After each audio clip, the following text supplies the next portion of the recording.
And I know that you don't feel like you're being listened to by the establishment. I came to GB News because it's the People's Channel and I want the audience to have their say on the events of the day. We're dynamic. We do something different. Democracy shows that the wisdom of the nation is in its people.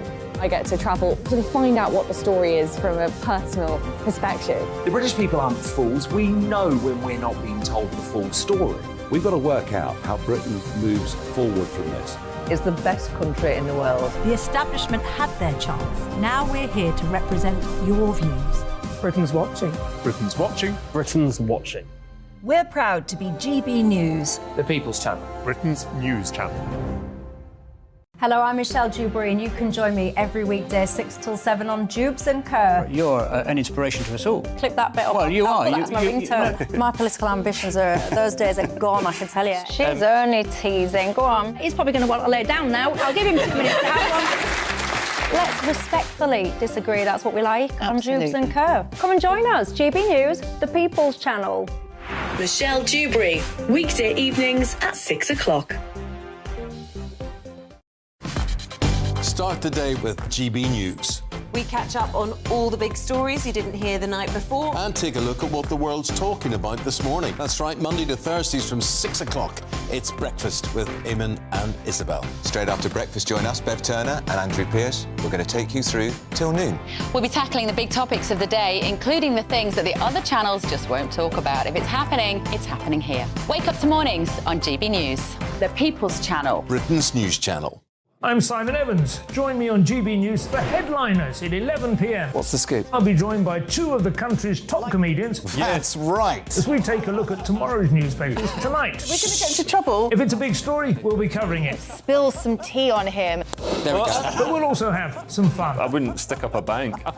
My father didn't love me. So anyway, Headliners every night from 11 on GB News, the People's Channel, Britain's news channel. We've got a brand new lineup every Saturday night on GB News. From 6 p.m, I'll give you my unique take on the world today. Then at 7, it's me, Calvin Robinson, with my Common Sense Crusade. New to GB News is the Saturday 5. 5 times the opinion. Join us every Saturday from 8 p.m. as we debate the week's stories. With us 4, plus a special guest. And at 9, of course, it's Mark Dolan Tonight. Brand new Saturday nights on GB News, Britain's news channel.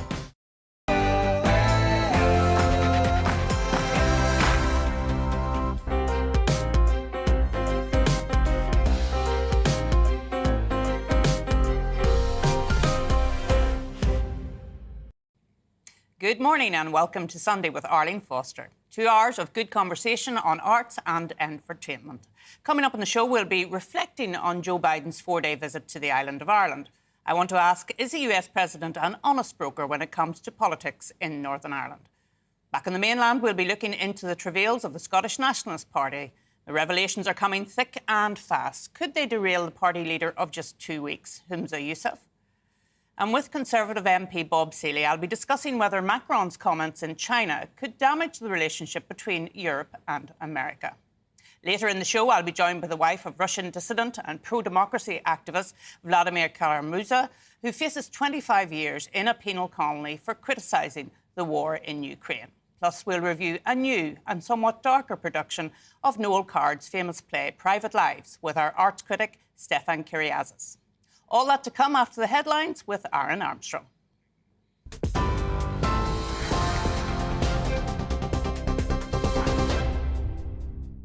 Thanks, Arlene. Good morning to you. It is just after 11 o'clock. I'm Aaron Armstrong in the GB newsroom. New smart motorways are being banned, with the Prime Minister acknowledging concerns over safety and cost. 14 planned projects will no longer go ahead and existing stretches will be made safer. Campaigners are welcoming the move, but are demanding the return of hard shoulders to existing smart motorways. The roads make up around 10% of England's motorway network. Animal rights activists are calling for jump racing to be banned after 3 horses died at the Grand National Festival. 118 protesters were arrested for disrupting the event yesterday, with some managing to cross the track, slightly delaying the start of the race. Animal Rising wants to see more stringent safety measures and has warned further action will be taken over the summer to prevent what it describes as the brutal horrors seen at Aintree. Officials have criticised the group as reckless. Labour's promising to double the number of doctors trained every year to 15,000. The party says appointments are currently a postcode lottery, with up to 3 in 4 patients in some parts of England unable to see their GP of choice. Labour has also pledged to guarantee face-to-face appointments for patients who want them if it wins the next general election. Shadow Health Secretary Wes Streeting says not enough young people are able to get into the profession. Unless the NHS has the staff it needs, it's going to struggle to treat patients on time. And we're going to end up in this bizarre situation where on one hand we're turning away straight A-grade students from studying medicine at university, whilst recruiting people from overseas in greater numbers than we're training our own homegrown staff, which is not fair to other countries around the world. But even more importantly, it's not fair to bright teenagers in Britain who could be promising doctors and medics of the future who are being denied the opportunity. At least 56 people have been killed and almost 600 injured in heavy fighting in Sudan. The army and paramilitary forces have been battling for control across the capital, Khartoum, including the airport, presidential palace, state TV and army headquarters. Tensions have escalated as political factions negotiate over a proposed transition to civilian rule following a military coup in 2021. The UK will use the G7 foreign ministers meeting in Japan to focus on promoting a free and open Indo-Pacific. James Cleverly says the region is critical to the UK's economy, security and values. The UK recently joined a major Indo-Pacific trade route, its biggest trade deal since leaving the EU. The meeting in Japan is also expected to focus on support for Ukraine and closer security and defence ties to counter China.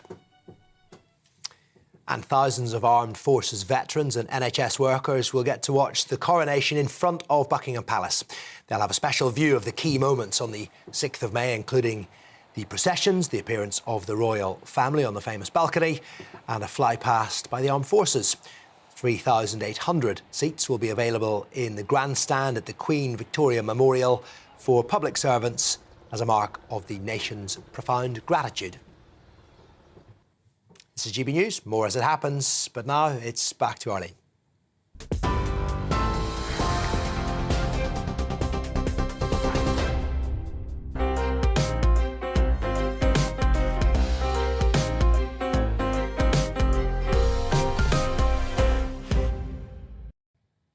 Thanks, Aaron. Well, Joe Biden has wrapped up his 4-day visit to the island of Ireland. The US president said of his trip that it felt like he was coming home. And if by that he meant breaking the China and offending the in-laws, he was spot on. After a mere 15 hours in Northern Ireland, where the president urged political parties to go back into the Stormont executive, Biden celebrated the open border between North and South by using Air Force One to fly what is a 2-hour drive from Belfast to Dublin. In the Republic of Ireland, Biden met Taoiseach Leo Varadkar and travelled to his ancestral home in Ballina in County Mayo. But that's not all, and it's certainly not the end of American politicians appearing in Northern Ireland. Dougie Beattie is in Belfast to update us. Dougie, tell us what we can expect in the week ahead.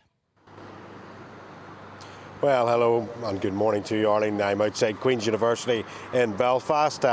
It is here that over the next couple of days that the George Mitchell Institute, he was the senator that chaired the Good Friday Agreement, will host a couple of days of panel discussions and, of course, a gala dinner. And at that will be another American president, none other than Bill Clinton. Tony Blair will be here also, and many of those that negotiated the Good Friday Agreement, taking questions and answers from an audience that are pretty much from after the time of the Troubles in 1998, and they'll be asking how they got to the point where they did to reach this agreement in Northern Ireland. It will be interesting to find out many of the details that we didn't know or did know and couldn't say at the time of just what went on in and around behind the scenes of the Good Friday talks. And of course, it's very relevant at the moment because Stormont's government that is very much linked to the Good Friday Agreement isn't up and running because of the Windsor Framework or Brexit Agreement,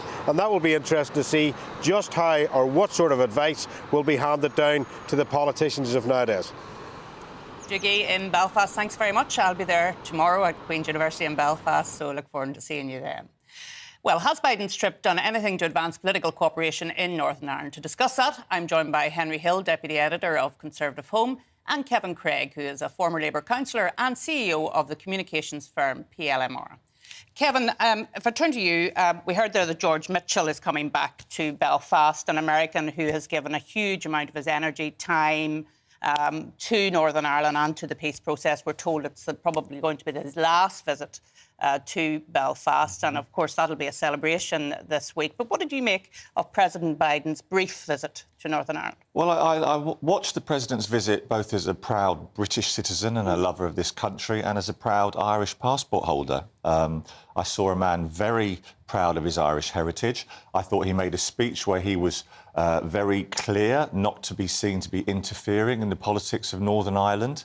And I saw somebody who, don't forget what Joe Biden said over the years, we have a special relationship, us Brits and the US. Joe Biden talked about our shared values, and he's called us in the past, Arlene, a true, faithful, legitimate, real ally. So I thought there's a president enjoying his Irish heritage, trying not to cause any ructions in Northern Ireland, not totally succeeding, it looks like. And I couldn't believe that somebody who I respect hugely like you thinks that President Biden hates the UK.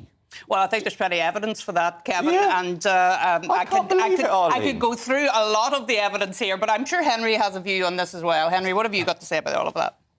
So I think, you know, historically, Joe Biden was a fairly Anglophile senator when he was in the Senate, but it is apart from in 1985 when he tried to stop the extradition of IRA terrorists. Well, I mean, that's a big American problem, and I think this is one of the things that a lot of people who don't really know the history, I think, sometimes fail to get about America's claim to be this honest broker in the peace process. Right? Is that they failed to prosecute NORAID. That whole thing, that prosecution collapsed scandalously. There was a lot of American support for republicanism. And I think that Joe Biden, whatever his personal feelings, he does pander to the Irish-American vote in a really unhelpful way.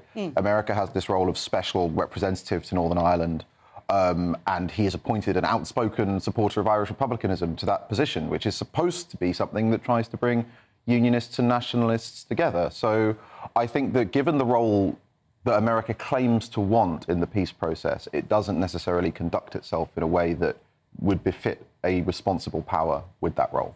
And Kevin, some people have been saying that this tour was, particularly the tour in the Republic of Ireland, was more about next year's presidential election and was quite self-serving in that respect. I mean, what do you think about that? I think it was. I think there's a 30 million plus American citizens of Irish heritage. And, you know, us proud dual citizens also know that the Northern Irish tradition is very strong in America as well. Many presidents. Yes, indeed. You know, I think I've been to a very big museum over there, but it was self-serving. And why wouldn't it be? Because Joe Biden has a job to do, which is to go back and win that second election. So, of course, this was very much a Republic of Ireland-centred visit. But why not? Because he was coming to mark the Belfast Agreement, and of course the Belfast Agreement is about recognising what's in that agreement, and that is, of course, that we're part of the United Kingdom until such times as the people of Northern Ireland decide that they're going to change their mind. He's well behind that, Arlene. He's so supportive of it. Well, he's not. If you look at what he said in relation to the protocol in the Windsor Agreement, Henry, he's not behind that part of the Belfast Agreement. Well, I mean, this is a problem with what the entire protocol debate has done to the Belfast Agreement, right? Is that the original understanding when Unionists voted for the Belfast Agreement in 1998 is that Northern Ireland was fully part of the United Kingdom until such time as there was a referendum on a change of status. Yeah. And what that has actually been interpreted as is actually, no, Northern Ireland is essentially an economic satellite of the Republic of Ireland already, because there is apparently now a constitutional obligation to maintain an invisible border. There's never been any suggestion that being a signatory of the Belfast Agreement constrains the Republic of Ireland's economic freedom as a sovereign nation, right? So there's no reciprocal. So that means that whenever a Republic of Ireland policy moves, Northern Ireland policy has to move as well. And that's why recent polling shows that a majority of Unionists would not vote for the Belfast Agreement if it were on the table today. And ultimately, I think that Irish-American blood operates on sort of homeopathic principles, right? I don't know if I think all of us might be dual nationals, but certainly for my mum and her Irish family in the UK, they do not they do not identify with the Republic nearly so visibly or volubly as somebody whose great-great-grandparents came from it and went to America. So, what's your point? That image is. What's your point? What? Sorry, I'm just discussing. We're discussing. Joe Biden's a proud Irish citizen. What's the homeopathic thing mean? The further removed in America, the further removed you seem to be from your Irish heritage, the more you talk about it. I want to talk about, and I'm not a dual citizen, I'm a UK citizen only, and I think that's very, very No clear. way. No way, I know.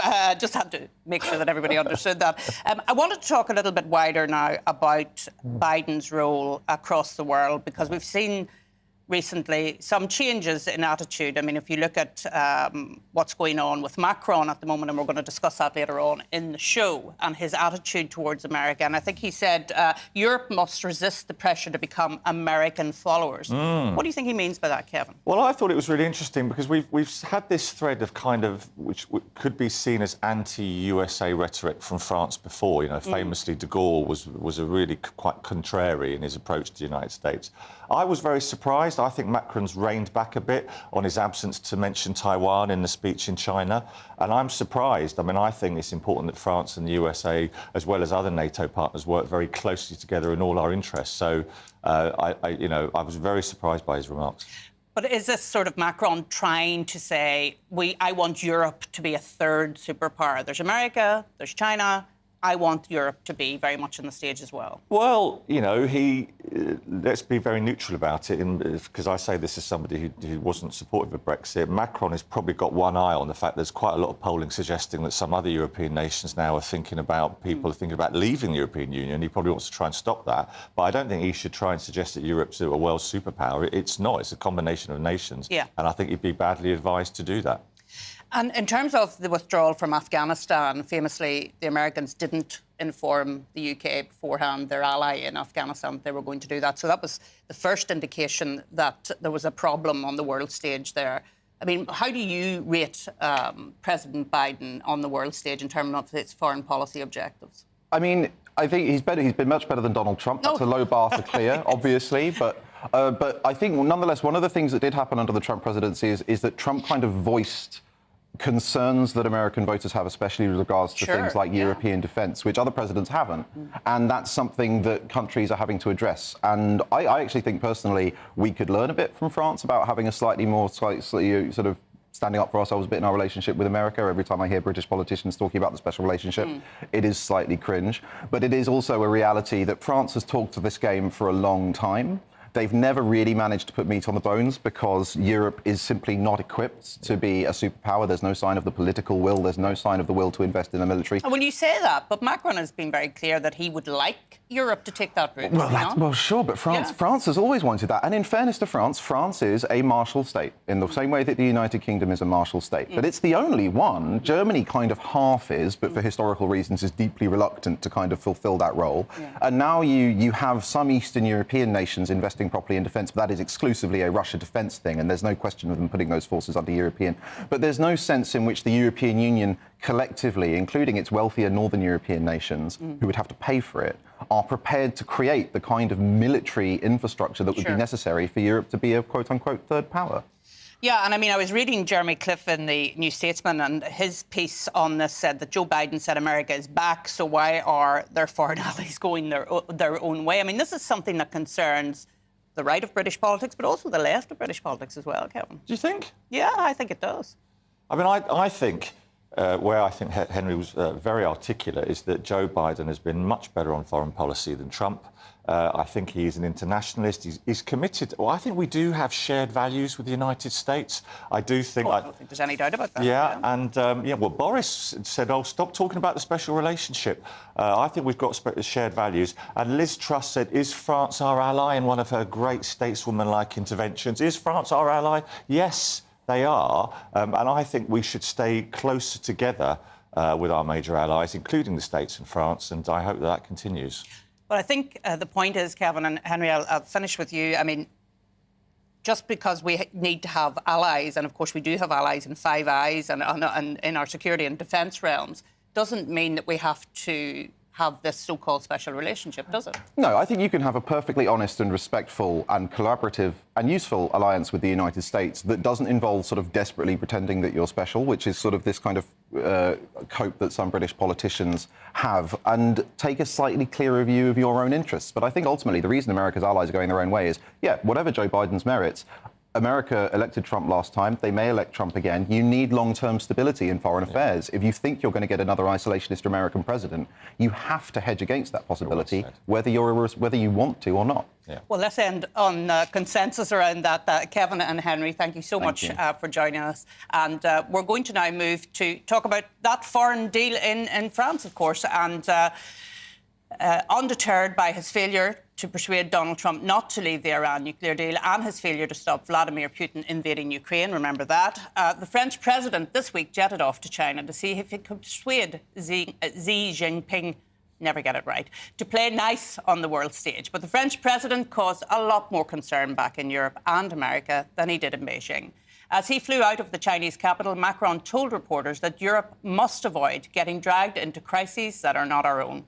It was not a very subtle reference to the island of Taiwan, which continues to be threatened with Chinese invasion and has seen itself surrounded by Chinese military exercise in recent weeks. And I'm delighted now to be joined by Conservative MP, former soldier and journalist, Bob Seeley, who is now a member of the Foreign Affairs Select Committee. Bob, thanks so much for joining us. Just how damaging are these comments by Emmanuel Macron? Good morning, Arlene, and good morning to your viewers. Look, I think, yet again, he makes a fool of himself. And this is not just Conservative Brexiteers arguing this. In the last few years, he's offended quite a few countries. He's offended the Poles, he's offended the Hungarians. He's even managed to offend Western European allies as well. He does have a habit of saying things that he then rows back on and later regrets. And for me, you cannot be equidistant between democracy and authoritarianism, and you cannot be equidistant between the rule of international law and the rights of big states to invade smaller states. You just can't get away with that. What we need to do, all democracies need to come together to show China a really strong position over what it can and cannot do. And when the French cut and run and play their own games with the Chinese, as they're clearly trying to do now, it damages France because it makes it look frankly, like a bad ally, and it frankly damages the Western alliance as well. So I wish he'd maybe just think a little bit more before he opens his mouth, to put it bluntly. Well, Bob, I mean, he obviously thinks that there is a role for Europe to have some sort of strategic autonomy and to become this third superpower. I mean, why do you think he's made that assessment? And is he trying to push Europe in a particular direction on foreign policy and indeed in defence as well? Okay, for a long time, the French have wanted to dominate the foreign and defence affairs of the European Union and to present the European Union as some kind of superpower, which France de facto leads. The Germans pay for, but the French lead. And so this has long been an aim of the French, and they've never been able to deliver in it. Not only because the Germans want American involvement in Europe, not only because since the Ukraine invasion, all the Eastern Bloc European Union members look to NATO and look to the US and indeed the UK as well for military and foreign affairs leadership. And so for these reasons, the French have always tried to maneuver the European Union into having a defence capability, and they've always failed. And unless they're willing to pay for it, and the Germans are willing to pay for it, which they're not, they're always going to be failing. And so effectively, we need to recognise that it's the Americans who pay for the bulk of NATO, certainly the effective bit of it, with the Brits as a second. It's the Americans who are paying for the supporting Ukraine, again, with the Brits as an important secondary role. And frankly, if the French need to realise what the reality of world politics is, and that is that democracies need to hold together when confronted by tyranny, when confronted by authoritarianism, and when confronted by Russia and China and indeed Iran. And every time the French try to cut their own deal, try to be equidistant between a democratic superpower and an authoritarian superpower, they undermine and damage us all, and actually they undermine and damage themselves most of all. Bob, thanks so much for joining me. I'm sure we'll be hearing more about this as Parliament resumes again tomorrow, and thanks for joining us from what is a lovely venue by the looks of it. Thanks to Bob Seeley. Well, it's looking like it'll be another torrid week for the newly anointed SNP leader, Humza Yousaf. He's the man who appears not to have been aware of any of the allegations against his party up until he was elected leader just over 2 weeks ago. The latest of those allegations concerns £110,000 of party money spent on a camper van that remained unused and parked at the house of Nicola Sturgeon's mother-in-law. Well, let's get some analysis with Alan Cochrane. He's the former Scotland editor at the Daily Telegraph and a man that keeps a very tight eye on the goings of the SNP. Well, tell me this, Alan. Do you think things would be different if Kate Forbes had been elected into the job that Humza Yousaf now holds? Or is this just a total mess? That's a hard one, actually. The SNP split from top to bottom, and Humza Yousaf had the sort of majority part of the split. So Kate would have had trouble with the cabinet. In fact, there wouldn't be a cabinet. I can't think of anybody in the old cabinet who would have served under Kate. So I think it's pretty much a disaster, whichever way the SNP electorate voted in that mad time we had of the leadership election. It's looking bad, and it's getting worse by the day. Alan, we've had motorhomes, we've had falling membership, donors turning away from the party, the consequential financial loss. Of course, the auditors left the scene. We only learned about that very recently. I mean, where's the party going in all of this? It's been a remarkable period. I mean, the old saying of if there's lots of rumours and there's lots of denials of the rumours, believe the rumours, because that's what's happened with the SNP. This has been awash with rumours about perfidy and fiddling and all sorts of things for months and months and months, and some of it turns out to be true. The latest being this ridiculous £120,000 motorhome sitting in the drive of a 94-year-old woman in Fife. They're now saying that this motorhome was going to be used in 2021 as Nicola Sturgeon's mobile headquarters for the election that year. I mean, it gets worse and worse. Now they're saying they're going to have a review to provide transparency in the party, and that's got to report to the SNP conference in the autumn. I mean, it just shows the National Executive Committee of the SNP. I'm not sure how it works in your party, Arlene, but I mean, the Labour Party NEC National Executive Committee is pretty powerful. In the SNP, the Executive Committee seems to be a sort of tick box outfit where they basically said to Nicola Sturgeon, what would you like us to do today, ma'am? Hopefully, from the point of view of democracy, this new National Executive Committee will actually have some power and use it. Well, it's funny you should mention the National Executive Committee because there's been a video that has been released just today which shows Nicola Sturgeon in 2021 having a Zoom call with her National Executive colleagues, and she warns them to be very careful about suggesting that there are any problems with our finances. So even then, Alan, back in 2021, she was saying, don't ask any questions, everything's fine. Well, exactly. And from what I gather, and again, this is a rumour, which is probably true, there's more of these Zooms to come out of various National Executive Committee meetings, where basically the rank and file, well, they're not rank and file, actually. The Executive Committee is elected by the membership, but they have no power, and they're told basically to shut up and get on with it.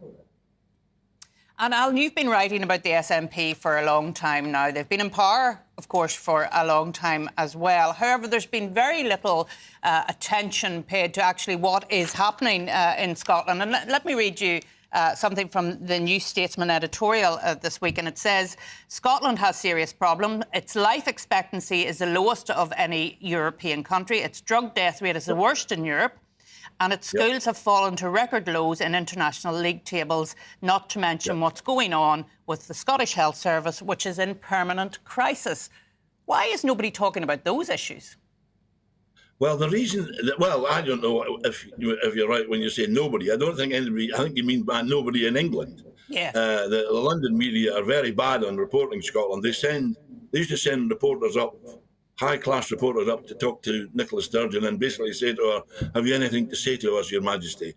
I mean, she was treated with amazing deference by the London media and the commentariat based in London. I mean, the Scottish press have had a good go at her over the years, but what needs to happen is for either the UK establishment should leave it alone, I mean the TV, the broadcasting establishment, leave Scotland alone until you've got some people who understand what's going on, or leave it to Scottish journalists who work for the various broadcasters to report on it. But for goodness sake, don't send up any more naive broadcasters to try and translate the Scottish problem.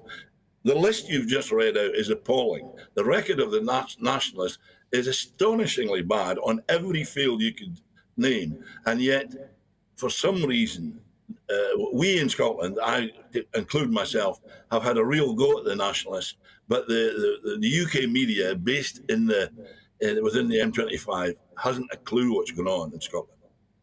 Alan, finally, if you look into your crystal ball, is this going to have any impact in relation to elections when they finally come? Well, what I think's got to happen, Arlene, is there's got to be some kind of unionist coalition. It can be under the counter. It can be more understood than actually public. But the Labour, Tory and Lib Dem parties have got to get their act together, because they can outvote the nationalists, the separatists, if they just do a few deals in various parts of the country in Scotland. I mean, you guys in Northern Ireland know about tactical voting. We've done tactical voting against the Tories in Scotland for donkey's years. What we need now is a bit of tactical voting against the Nats. That's the way to beat them. But the unionist parties in Scotland, a bit again like yours, are more than happy to fight with each other. Indeed they are. Alan, thanks so much for joining us and coming on to give us your analysis this morning. Well, you're watching Arlene Foster on GB News, Britain's news channel. Stay with us as we'll be discussing fears that the UK economy could be amongst the worst performing in the world this year.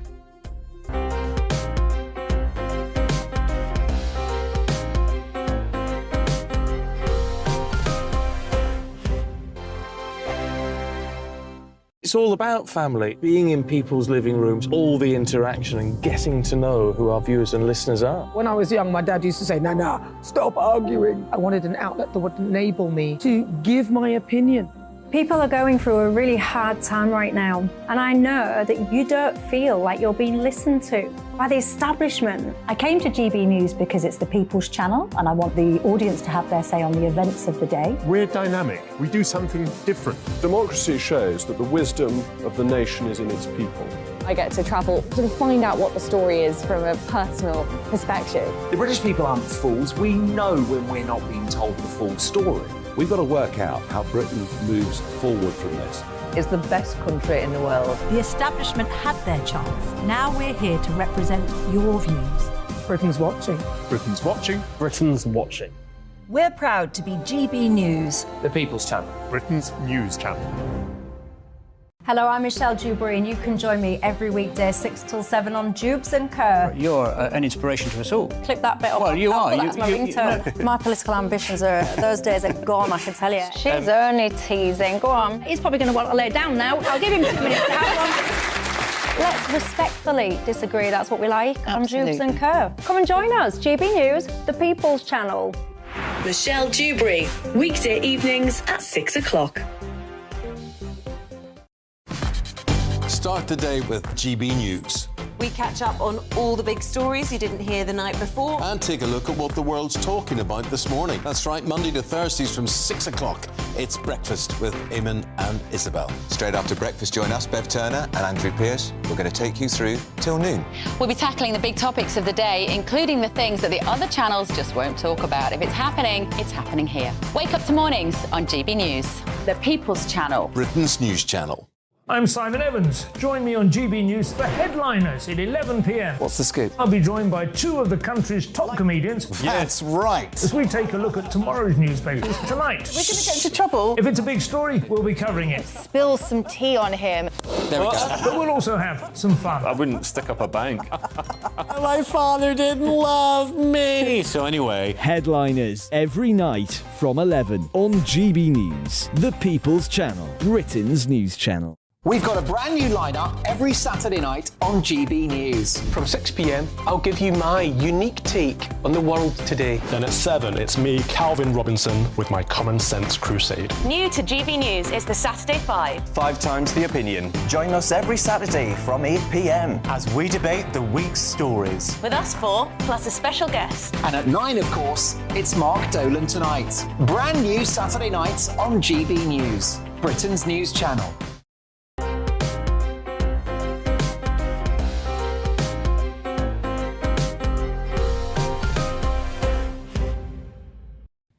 Welcome back to the show. Well, the International Monetary Fund is predicting that the United Kingdom will be one of the worst performing economies in the world this year. It says that the UK will be the lowest among the 20 biggest economies. That includes sanctions-hit Russia. Despite having the biggest bounce back of the G7 countries after the pandemic, the UK economy has seen little growth so far in 2023. MPs return to Westminster tomorrow, so should economic reform be top of their to-do list? Well, Vicky Price is an economist and business consultant for the Centre for Economic and Business Research, and Julian Jessup is an independent economist, and they both join me now. Vicky, if I could start with you, perhaps you could explain to our viewers and listeners why the IMF forecast is important, and should we be paying attention to it? I think everyone does pay attention to what the IMF says. Of course, they look at a variety of countries, so they have a global perspective, and you would imagine, therefore, that they have some inside knowledge, if you like, of what makes economies tick. And what they are concerned about is that the UK in particular has been affected in all sorts of different ways to other economies. First of all, we do tend to rely an awful lot of imported gas, and gas prices went up very significantly, of course, over the last year or so. They come down, of course, now. Yes, of course, Germany is also dependent on gas from Russia, so Germany is also not expected to do very well this year. In fact, drop of 0.1%, which is interesting in itself.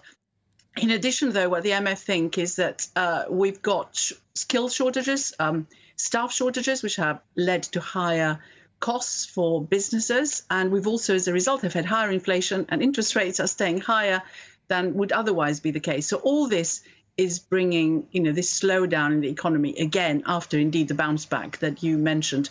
And I need to just add that this bounce back is good news, of course, good news for employment in particular. We had very low unemployment in the UK, but unfortunately, we've only just managed to get back to pre-pandemic levels, whereas quite a lot of our competitors in the continent, and of course, all the G7, had been back to pre-pandemic levels a lot earlier than us. And Julian, I just want to turn to you now, because the Chancellor has said that he doesn't accept what the International Monetary Fund forecasters had to say. Do they always get it right, or are they sometimes wrong? Well, these are economic forecasts, and both Vicky and I have been economic forecasters in the past, and we know that you shouldn't put too much faith in these sorts of numbers. Indeed, I'd actually go a bit further than say that the IMF numbers already look wrong. So based on the data we already have for 2023, in order for their forecast to be right, then the economy, frankly, would have to collapse in the second half of the year. And I don't see any good reason for that to happen, or at least if it does happen, it would be for reasons that would hit other economies even harder. So I wouldn't put too much faith, if any, in the IMF numbers. But I agree with Vicky that there are some underlying problems in the UK economy that do need to be addressed. One is the high level of energy prices, which is now the key reason why our inflation is higher than in many other countries. But there are other problems bubbling below the surface as well, in particular the increases in corporation taxes, so taxes on businesses this year. I mean, one of the very few economies to be thinking that now is a good time to be raising taxes, particularly taxes that will hold back investment. Well, Julian, I noticed in a tweet that you sent out that you were making comments in relation to corporation tax in the context of Ireland's growth, because, as you know, the New Statesman actually have been saying that Ireland is booming while Brexit Britain is whimpering next door. Do you think that the corporation tax levels in the Republic of Ireland play a role in that assessment?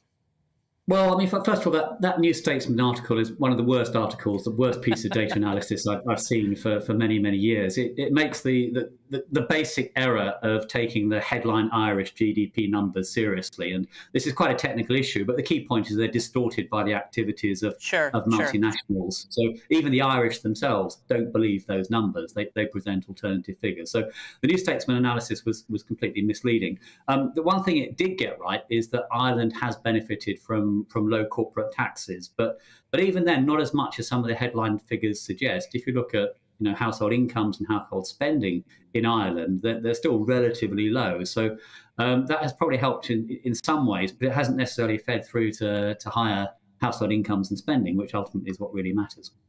Absolutely. And I have been always looking from a Northern Ireland perspective at the corporation tax in the Republic of Ireland. There was a time when we in Northern Ireland were pushing very hard to have the power to lower corporation tax so that we could come down to that level as well. Because, of course, Vicky, having a low corporation tax allows you to go out into the world and to bring in foreign direct investment into your country. And of course, for Northern Ireland, that would have been something that would have been very, very useful. I mean, how do you view what's going on in relation to corporation tax here in the UK? Well, the interesting thing about corporation tax is that there's been an attempt internationally to make sure there is a minimum level of corporation tax, particularly for multinationals, and quite a lot of countries, and I believe it was probably Ireland as well, were objecting to that initially, but they've all agreed, but nothing has happened so far as I can see. So there is a bit of competition going on in terms of who's going to have the lower corporation tax so that they can attract inward direct investment. And you're absolutely right to mention that. That is one of the factors that people are looking at. But what also is important for any decision is a bit of certainty in the policies. And I think one of the problems we have right now in the UK is that those policies are not looking sort of as if they will be sustainable in the future. So we have too many changes and too many things are left to the last minute before they're either changed or, in fact, announced. So there was a lot of speculation as to whether the corporation tax increase from 19% to 25% would happen at the time of the budget. In the end, it did, even though there was a huge amount of lobbying going on. Now, of course, companies need to make some profit before they pay the corporation tax. So the question is, how many companies are now in difficulty? And I think particularly among the SMEs, it's a very large number. But also I think that on the tax front, we've got a very substantial increase in stealth taxes for individuals. And I think that's another of the problems that the UK is facing by comparison to other countries where, millions are now being pushed into paying tax for the first time or even paying the higher tax. And just one quick thing about what Julian said about forecasts. He's quite right. We always get it wrong. But the government's own forecasters, by which I mean the Office for Budget Responsibility, had a similar drop in GDP for the UK in 2023 when they published their own forecasts with the budget in the middle of March. So, yes, we can dismiss both, but it's not as if one perhaps can be more right than the other. I'm very interested in what you say about stability of taxes, because for as long as I can remember being in politics in Northern Ireland and now out of politics in Northern Ireland, the Republic had that 12.5% rate of corporation tax. They have never moved it. And then having easy to understand tax rates as well is very important, is it not, to know if you're going to invest or you're going to spend in the UK. But I'm just interested, Vicky, as to the purpose of the IMF forecast. Do you think they're there to try and regulate policy across the world? Am I maybe being too conspiratorial in all of that? Or is this just them saying, here's what we think is going to happen? I think it's very much the second. But of course, what they do is they always give you scenarios, and they say that things could go wrong in the future. In particular, we've had the banking crisis, of course. We have a very big financial sector here. We probably need to regulate that sector a little bit more. And what they are concerned about is that, in fact, world growth may be even slower than what they're anticipating, because lending may just stop, or at least be considerably lower in terms of its growth than would otherwise be the case, because we will need to be looking very carefully at what the assets and liabilities of various banks are. And perhaps we have been a bit lax for the smaller operators, such as, the shadow banks, the hedge funds, and the government here and the central bank is sort of looking at what they can do more in this respect to ensure that there is a bit of certainty there. And of course, we've actually had the Bank of England governor suggesting that perhaps the minimum deposits that are going to be or at the maximum that is there for your deposits, that is going to be protected if something goes wrong with any banks, is going to increase, which is good news because lots of other countries are in a different position to us. So, you talked about the certainty and you referred to what I said before, but you're absolutely right.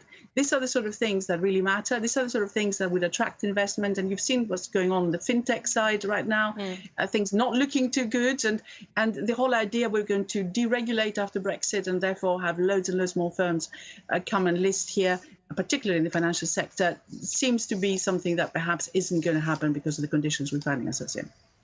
And finally, Julian, if I can finish with you, I mean, what is your view of the role of the IMF, and do you think that they have a role in terms of policy across the world and with their forecasting? And how do you think our own government is going to respond, given that we have Westminster coming back tomorrow? Well, I think with all these organisations, there are basically two things that they do. The most useful thing is doing economic analysis. So recently, for example, the IMF published what I thought was quite a good paper on the long-term trend in interest rates. I think that analysis is helpful. It can sometimes be quite influential. Their economic forecasts, though, I think they're no better, no worse than many others. Interesting, Vicky mentioned the Office for Budget Responsibility. I think their forecasts are going to be even more wrong. In their March forecast, they were predicting that the UK economy would contract by 0.4% in the first quarter of this year.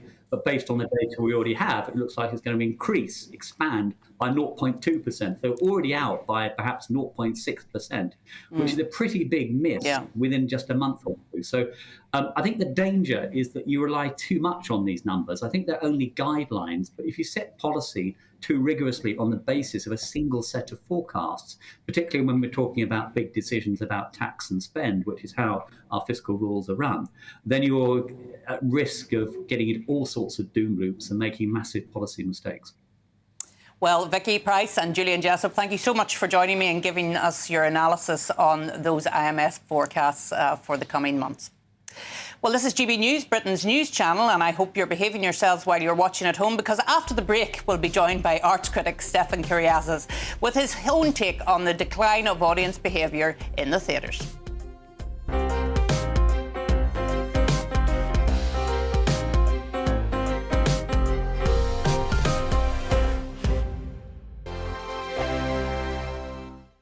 I joined GB News because I was sick and tired of not hearing my views being represented, not just mine, but so many people that I knew and spoke to. I just couldn't get my voice out there. I couldn't say anything. I couldn't do anything. Whatever the narrative was, I kind of had to follow it. GB News is there to provide a voice for those who have been ignored by the establishment media. We think different things. We've got a different style. GB News is here to be optimistic and positive about the future. It's real kind of dynamic and flowing, with the audience very much at the heart of it, like a big family. Here at GB News, we talk about the things that matter to you. Hearing the voices from right across our towns and cities, especially our towns. All sides of the argument represented with a heavy dose of opinion. We're on a mission here to make a difference. And the GB News family really is here for you, and whatever time of day you can watch or listen. Britain's watching. Britain's watching. We're proud to be GB News, The People's Channel. Britain's news channel. Westminster is going around in ever-decreasing circles, followed by the media. Britain is broken. How on earth did we get into this mess? But more importantly, how do we get out of it? Join me at 7 p.m, Mondays to Thursdays on Farage, here on GB News. We will have open, rational debate. We've got to work out how Britain moves forward from this. Join us here on GB News, the People's Channel. Britain is watching. You've probably seen politicians interviewed 1,000 times, but we do it differently. We find out who they really are. We don't shout, we chat, and hopefully we bring a bit of light, not just heat. Did you know Kate Moss? Apparently. Do you have a pair of jeans or a pair of jeans? No, of course I don't. What would I do with them? My friends are like, oh my God, what's she doing now? Join me every Sunday at 6 for Gloria Meets, only on GB News, the People's Channel, Britain's news channel. I'm Jacob Rees-Mogg, the Member of Parliament for North East Somerset and a former government minister. For years, I've walked the corridors of power in both Westminster and the City of London. We need to have the arguments, the discussions on how we make it better. Crop failures, famine, war, suffering on a scale completely unimaginable. We are putting the cart before the horse. As Charles I said at the scaffold, he was the true defender of liberty. Yeah, I've completely derailed the conversation. Join me Monday to Thursday at 8 p.m. on GB News, Britain's news channel. I'm Mark White. As GB News Home and Security Editor, I cover those key issues that are so important to you. Our authorities, our communities doing all they can to combat violent crime. With the public services under unbearable strain, why are we still failing to control our borders? Defence, the first priority of any government, has been continually hollowed out. Can we trust our politicians to protect the armed forces? Join me, Mark White, on GB News.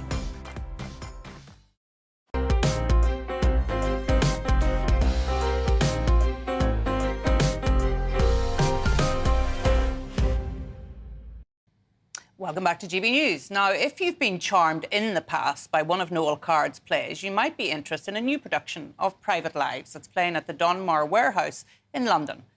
But this new production comes with a slightly different tone and has received mixed reactions. To tell me why, I'm joined by the arts editor of Express Online, Stefan Kyriazis. Stefan, this is a slightly darker interpretation, isn't it? Tell us about it. You've been to see it. It certainly is. So it's, this is Noel Coward. It's frothy, it's light, it's all about playful, delightful language, posh people being terribly witty and amusing. And it's an ex-married couple who are both on their honeymoon with their new partners 5 years later, and they're on adjoining balconies in the same hotel. They spot each other.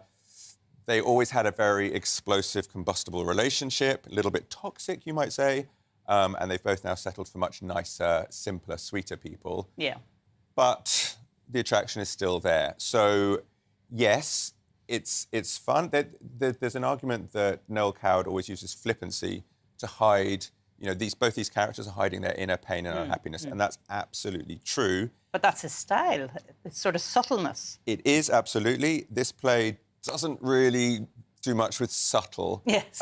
It brings out the fact that, yes, they fight and they argue all the time, but this now becomes very, very physical. There's a very famous line in the play, certain women should be struck regularly, boom, boom, boom, like gongs. And it's a problematic line, but within the context of Noel Coward, it's a throwaway, flippant line.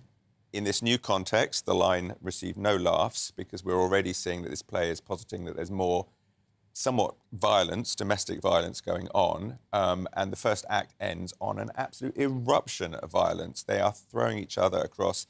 She's thrown on the floor, she's hit, furniture is smashed, we get a blackout, and there's a repeat echo at the end of the second act between their sweet, kind, mild partners, who there's never been any indication of this sort of behaviour, which comes out of absolutely nowhere. It's implied in the play that there's some kind of physical interactions between them, but this is stretching it out a lot. So it's taking it to the next level. And are there any trigger warnings in relation to the violence as you go into the play? Not overtly. There are now all theatre shows have something where you can go and look on the website. Some I've been to where they actually have it on the walls, so you're sort of greeted with it.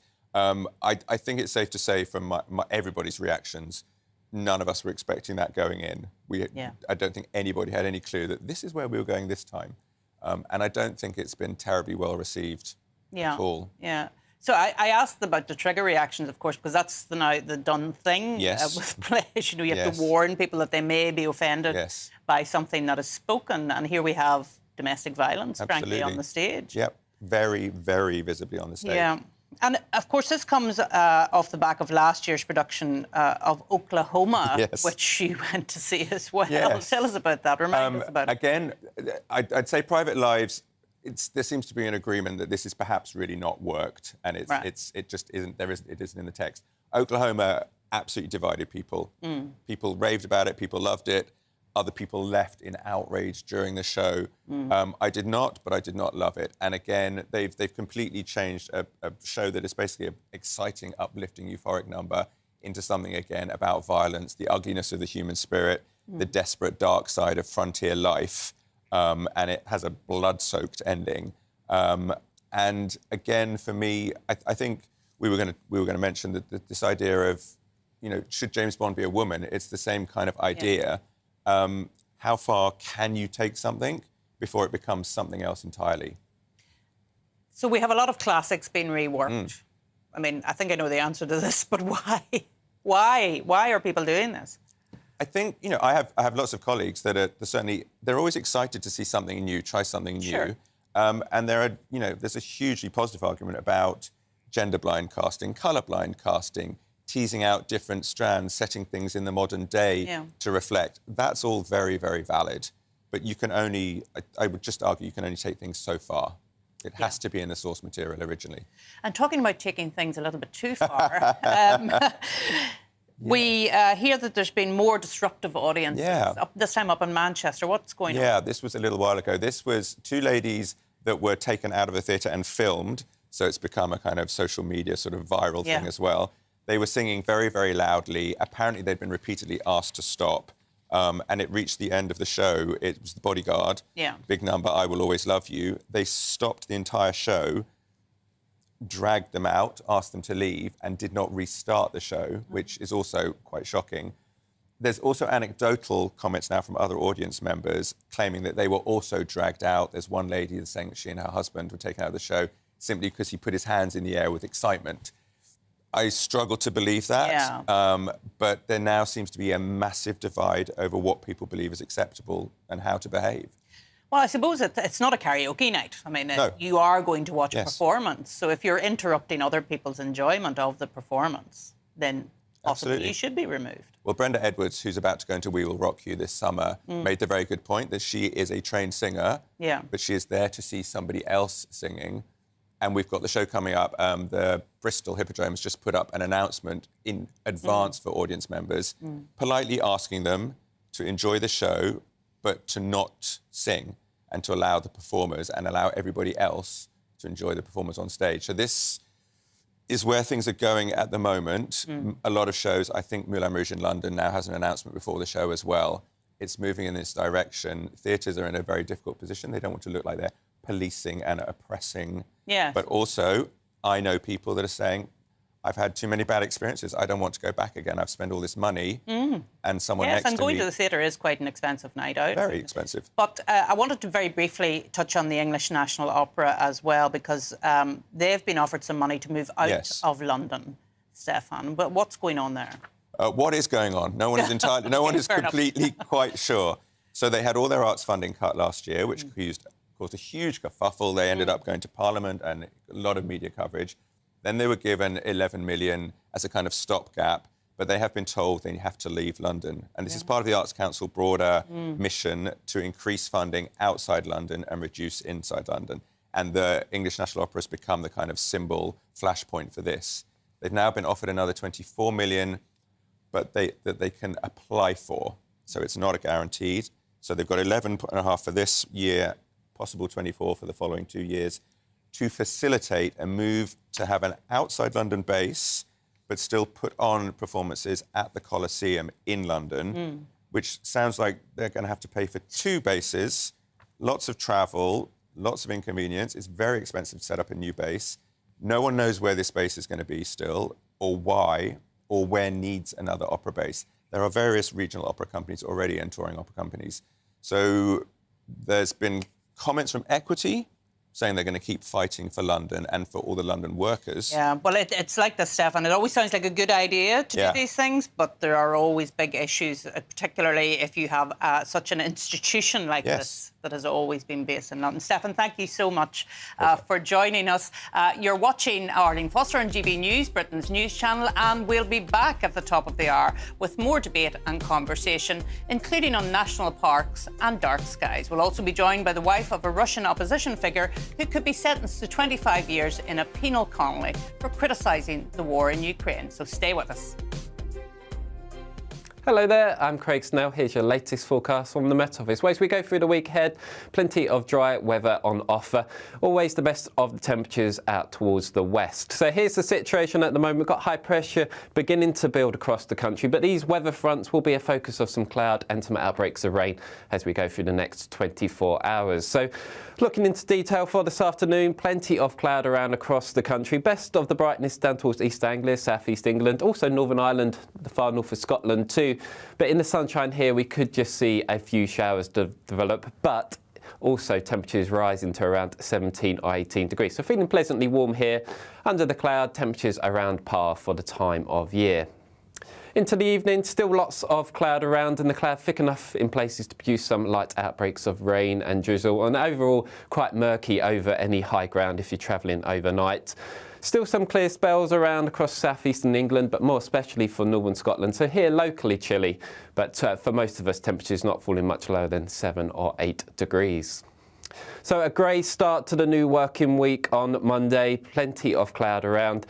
Best of the brightness in the morning across northern Scotland. Northern Ireland also not doing too badly. And then as we approach lunchtime, some sunnier skies developing across East Anglia, southeastern England. And in the sunshine, just like today, we'll reach temperatures of 17, 18, possibly even 19 degrees in a few spots. But under the cloud, still around average for the end of April.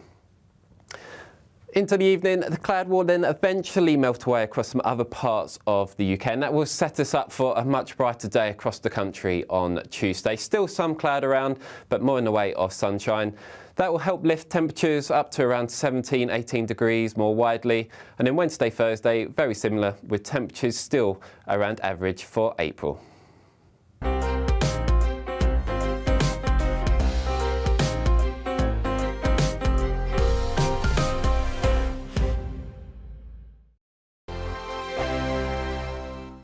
Monday to Thursday nights on GB News. At 6, it's Dubes & Co. 7 o'clock, Farage. At 8, join Jacob Rees-Mogg. And at 9, Dan Wootton Tonight, followed by Headliners. On TV, radio and online. This is GB News. First and foremost, I'm a GB News fan, and I was before I was working here. Just love the fact that we're asking the questions that a lot of establishment media won't ask. With a bit of a twist, we not only want to inform you, but we want to keep you entertained. It's worth the drive because you get in and the team's all ready and waiting, they're itching to go, and it's a proper little family. GB News is the People's Channel. It's the audience that makes the programme sing. We're giving our viewers and our listeners a voice. I see the thousands of your letters, tweets, emails, you name it, coming in. Britain is broken. How on earth did we get into this mess? But more importantly, how do we get out of it? The establishment had their chance. Now we're here to represent you. It's time for something different. It's time for GB News. I'm very patriotic. I believe in Britain. Our best days lie ahead. Britain's watching. Britain's watching. Join us here on GB News. The People's Channel. Britain's news channel. Join me, Patrick Christie's Monday to Friday, 3 till 6. We tackle the day's news agenda like you've never seen before. It's high tempo, high octane, the most controversial topics, and the best guests. You will not be able to take your eyes and ears off it. I'm not afraid to ask the questions that you really want answered. 3 till 6 p.m, Monday to Friday on GB News, the People's Channel, Britain's news channel. GB News has its own late-night paper preview show, Headliners, where comedians take you through the next day's top news stories. You don't have to bother reading the newspaper, we've got it covered for you. Headliners, every night at 11 p.m, and repeated every morning at 5 a.m. We won't send you to sleep like some of the other paper review shows out there. GB News, the People's Channel, Britain's news channel.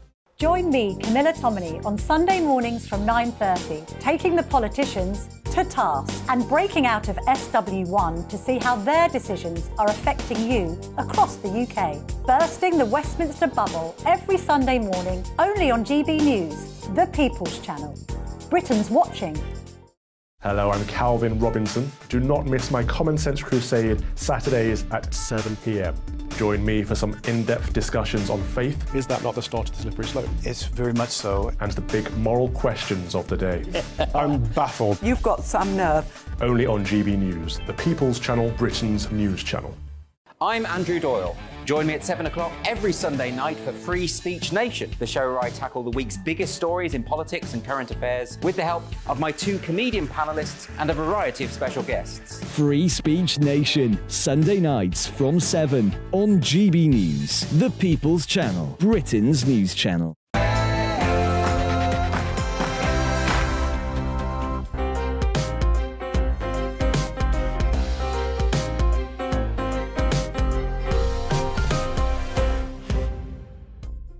Good afternoon and welcome back to Sunday with Arlene Foster for more good conversation, arts and entertainment.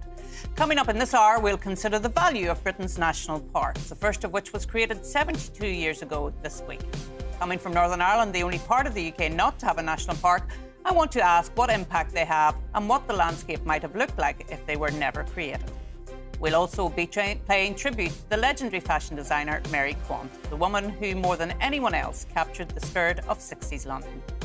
I'll also be joined by Russian democracy activist Evgenia Karamurza, whose husband Vladimir faces decades in a penal colony in Siberia for criticising the war in Ukraine. She'll be joining me from Washington. And after that, we'll be discussing the issue of dark skies. How do we reduce light pollution while continuing to support businesses and keep urban areas safe? And finally, Michael visits a cheese producer in Hampshire that's producing some of the best cheese in the country. All of that to come after the news with Aaron Armstrong.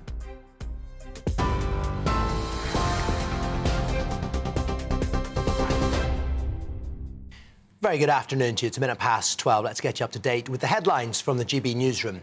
The Royal College of Nursing has criticised the government for refusing to budge on its pay offer.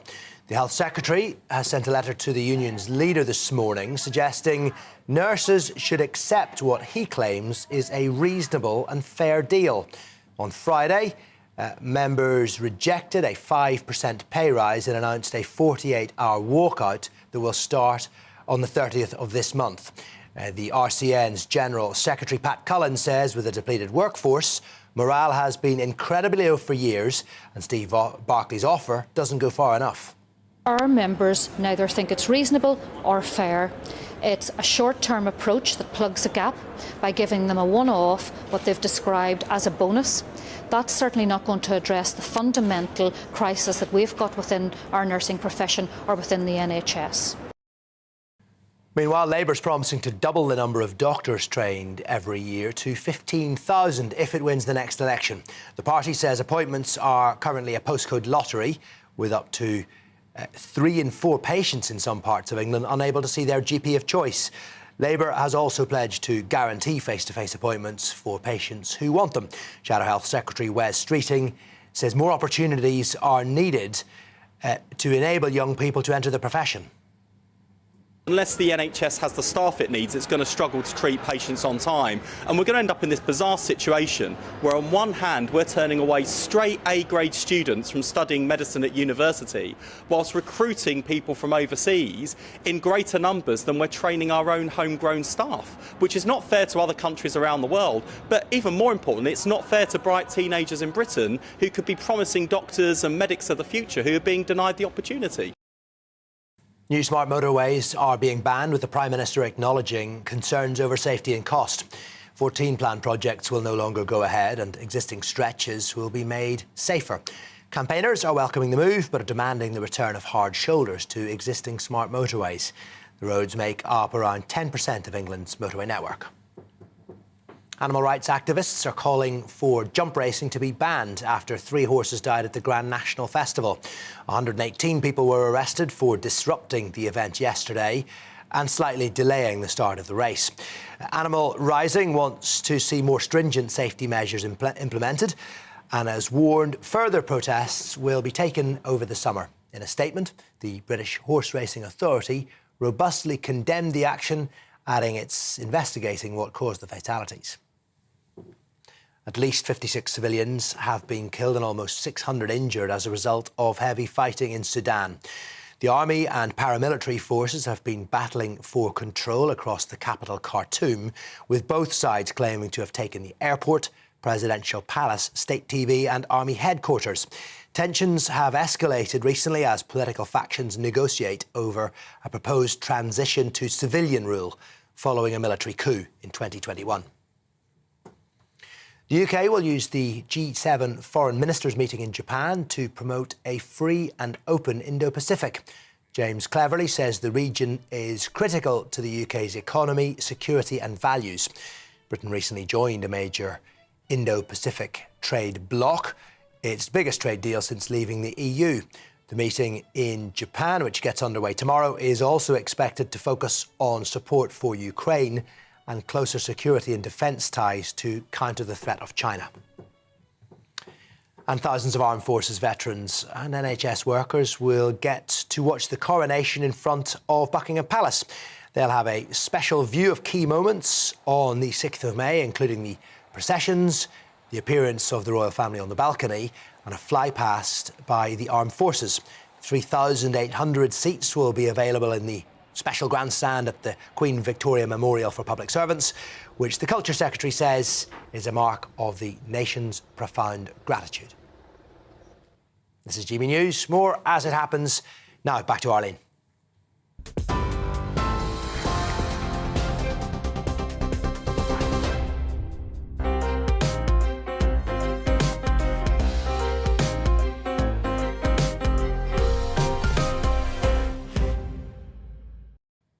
Thanks so much, Aaron. Well, at the time, just after the Second World War, it was described as the United Kingdom's most exciting act of Parliament. The National Parks and Access to the Countryside Act in 1949 created national parks and areas of outstanding national beauty in England and Wales. The Act was intended to preserve certain landscapes for the enjoyment and well-being of all. The Peak District was the first national park to be designated. Now there are 10 in England, 3 in Wales and 2 in Scotland. In England alone, national parks cover 10% of the country and contain almost 30% of the country's internationally important wildlife habitat. Well, I'm delighted to be joined by the chief executives of 2 of England's most celebrated national parks. Phil Mulligan is the chief executive of the Peak District National Park, and Richard Leaf is the Chief Executive of the Lake District National Park. Gentlemen, thank you both for joining us. Phil, if I can start with you, how do you think the Peak District would look today if it hadn't become a national park all those years ago? Well, it wouldn't look like it does now, unfortunately. It would be subject probably to urban sprawl, to development that would be out of keeping with the incredible landscape that we do have. And the nature and wild areas that we have probably wouldn't have fared so well. Just in Peak District alone, we've got a vast majority of the world's heather moorland, and most of that has been damaged and degraded. And without the recognition as a national park, habitats like that would be subject to more development pressures. And Richard, at the time, the Minister for Town and Country Planning, Lewis Silkin, described this act in 1949 as the most exciting act of a post-war parliament. Do you think people are still as excited about the landscape and actually the wildlife that exists in these national parks? I think, if anything, Arlene, people are more excited about national parks and wild places. And just recently, we've seen an incredible increase in the range and diversity of people that are coming to visit their national parks and getting to explore marvellous places like the Peak District and the Lake District. So my feeling is they're every bit as relevant to society as a whole as they were when the concept was first designed in the 1940s. I don't know whether either of you know this. For a brief period in my political life, I was the Minister for Environment in Northern Ireland. And at that time, there was a lot of discussions about having a national park in Northern Ireland, because, as I said in my introduction, we're the only part of the UK that doesn't have a national park. And the Mournes, probably you know the Mournes very well, both of you, was designated to be looked at in that respect. But in the consultation, people were very much against it for reasons of planning restrictions and indeed the fact that property prices would go up. Do you think, in terms of the balance of the pros and the against, that people living in the Peak District, people living in the Lake District are very happy with what goes on there? I'll go to you first, Richard.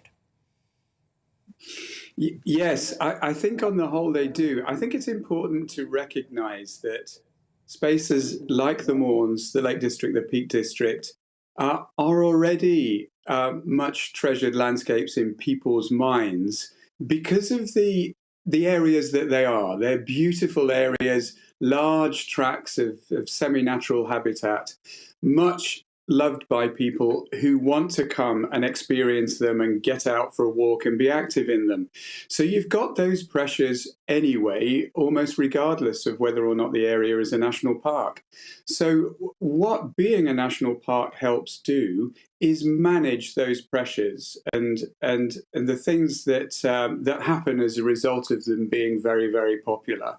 So we can go to work on making sure that we've got enough affordable housing in the national park, that people can afford to live and work here, and that we have the best rights of way network that we can possibly have, so that the quality of the walking experience in the national park is as high as it can be. Interestingly, in 2009, I think it was, when you were looking at those proposals in Northern Ireland, I hosted a visit in the Lake District by delegates from the Mournes on both sides of the arguments, people who were very much for the national park and very much against it. And it was quite surprising to me in that people came over with very, very fixed views about whether the parks were a good thing or a bad thing. And they looked for evidence in the established parks like the Lake District that just confirmed their position. So I don't think we managed to change any hearts and minds as a result of that visit. Although I did try very hard to really make clear what I see the real benefits of being a national park are to the communities of the Mourne, for instance. And Phil, I presume you would agree with that, because obviously the Mournes has other designations like areas of outstanding natural beauty, and I'm sure there's some ASSI designations there as well. But would you agree with Richard that this overarching management structure is actually something that can help with some of those difficulties that were identified at the time? Yes, absolutely. I'm lucky enough to be a resident of the Peak District National Park myself, so I do understand the pressures that residents feel with having literally millions of visitors. I mean, we are probably the most accessible national park in the UK. We have 20 million people living within an hour of the park's boundary. And as Richard said, we've seen a big uptick as well of visitors and new audiences discovering the park. And we are absolutely there for everyone. But those pressures are real for the people who live here, although lots of those people who live here also benefit from the visitor economy as well, and from living in an incredible place thanks to the protections offered by a national park.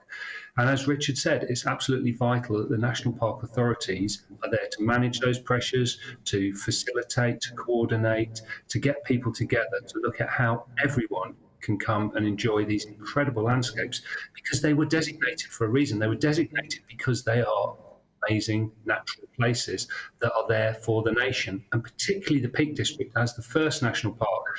The reason it really came about, it really started with the ramblers and the mass trespassers and Kinder Scout and all of those people living in industrial urban areas surrounding the park, wanting to come to get away from those polluted industrial cities they were living in at the weekend and experience some of the great outdoors and the benefits that brought. And that's relevant today just as much as it was then.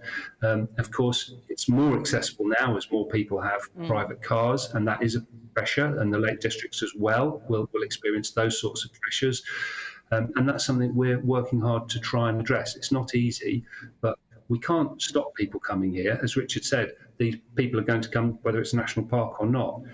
And we want people to come. We do want them to visit responsibly. And as an authority, we're there to try and promote good visitor behaviour. And we're also here to promote the businesses in the park and, as Richard said as well, those affordable housing issues for the local communities who do live here. Well, huge thanks to both of you for coming on the show today. I think we're now got a better understanding of what happens in our national parks. Thanks to Phil Mulligan and Richard Leaf. And it was lovely to hear Richard refer to that Mournes trip over to his national park back in 2009. Well, you're watching GB News with me, Arlene Foster. In a few minutes, we'll be celebrating the life of iconic fashion designer Mary Quant. So stay with us.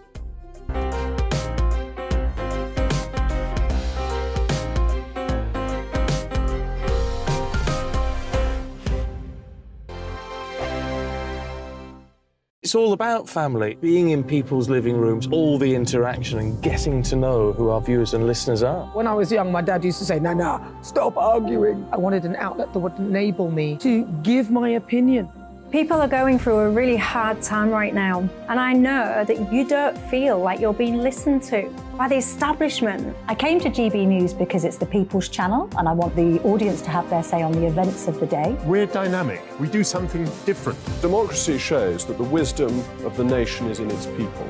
I get to travel to find out what the story is from a personal perspective. The British people aren't fools. We know when we're not being told the full story. We've got to work out how Britain moves forward from this. is the best country in the world. The establishment had their chance. Now we're here to represent your views. Britain's watching. Britain's watching. Britain's watching. We're proud to be GB News, The People's Channel. Britain's news channel. Hello, I'm Michelle Dewberry, and you can join me every weekday 6 till 7 on Dubes and Kerr. You're an inspiration to us all. Clip that bit up. Well, you are. That's my ringtone. My political ambitions those days are gone, I can tell you. She's only teasing. Go on. He's probably going to want to lay down now. I'll give him 2 minutes to have one. Let's respectfully disagree. That's what we like on Dubes and Kerr. Come and join us. GB News, the People's Channel.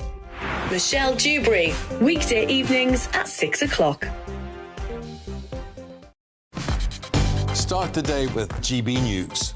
We catch up on all the big stories you didn't hear the night before. And take a look at what the world's talking about this morning. That's right, Monday to Thursdays from 6 o'clock. It's Breakfast with Eamon and Isabel. Straight after breakfast, join us, Bev Turner and Andrew Pearce. We're going to take you through till noon. We'll be tackling the big topics of the day, including the things that the other channels just won't talk about. If it's happening here. Wake up to mornings on GB News, the People's Channel. Britain's news channel.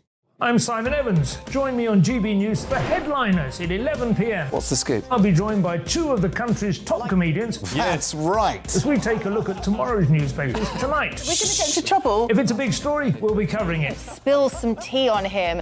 There we go. But we'll also have some fun. I wouldn't stick up a bank. My father didn't love me. So anyway. Headliners every night from 11 on GB News, the People's Channel, Britain's news channel.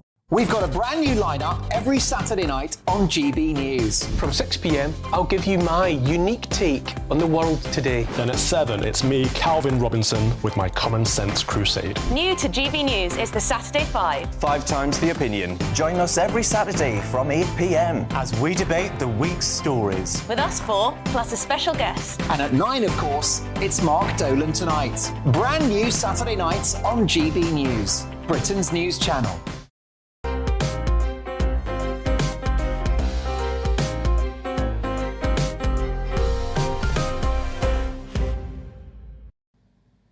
Now, as the war in Ukraine grinds on, Russians on the home front face increasing repression from the Putin regime. One who wouldn't be silenced is the opposition leader, Vladimir Kara-Murza, who has been a thorn in the side of Putin's government for many years. The democracy activist has twice been poisoned and now faces up to 25 years in a penal colony for criticising the war in Ukraine.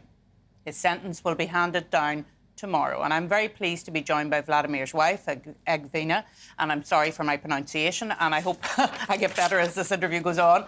But let me ask you, first of all, have you been in touch with him? How is he? And how are you coping with this impending decision tomorrow?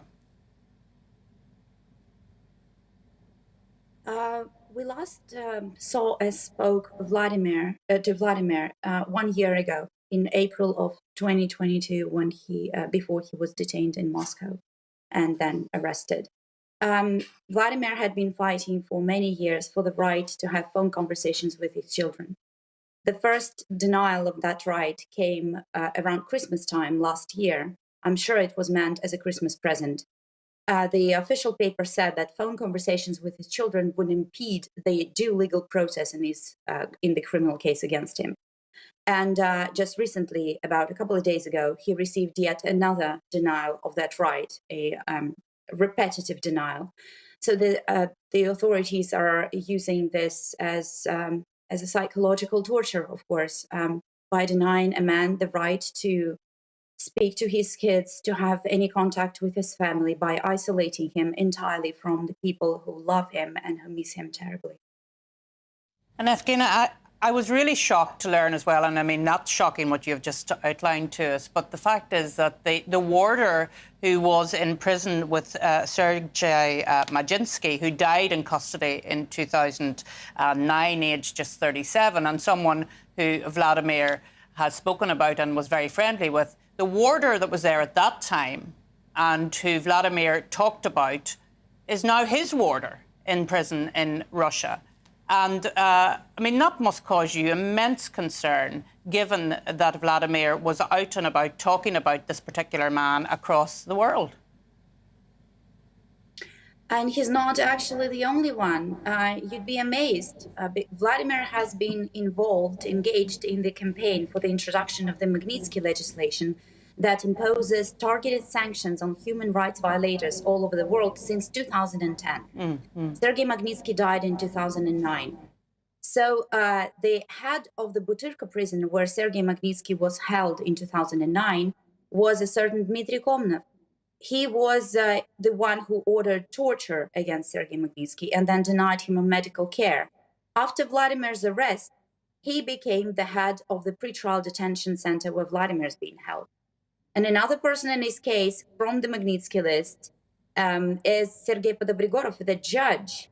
That was the same judge who sent Sergei Magnitsky to pretrial detention, unlawful detention in 2008.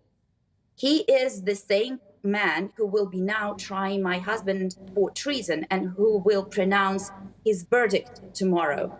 So people who have been personally implicated in the death, in the murder of Sergei Magnitsky are now handling the case of my husband, who's been fighting for the Magnitsky sanctions fiercely for years.